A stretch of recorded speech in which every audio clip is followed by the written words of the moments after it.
চলো চুরি করতে যাই। আর আজকে চুরি করতে যাব আমার সামনের বাড়িতে।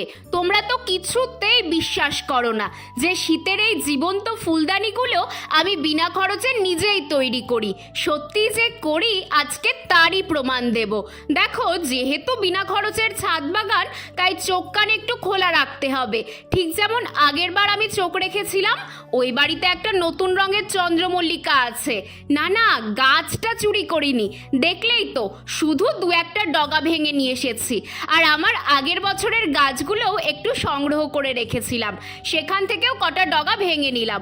তারপর নিয়েছি পেছনে ছিদ্র করা একটা প্লাস্টিকের পট আর একটু লাল বালি। ব্যাস, এবার প্রতিটা ডগা এই বালির মধ্যে বসিয়ে জল দিয়ে 15 দিনের জন্য ছায়া জায়গায় রেখে দেব। ফিরে এলাম 15 দিন পর। দেখো কি সুন্দর পটের নিচ থেকেও শেকড় বেরিয়ে গেছে। ডালগুলো তুলে আমি নিজেই অবাক, কত সুন্দর শেকড় হয়েছে। কি দেখলে তো, ডাল থেকেই বিনা খরচে কি সুন্দর চন্দ্রমল্লিকার চারা তৈরি করে নেওয়া যায়।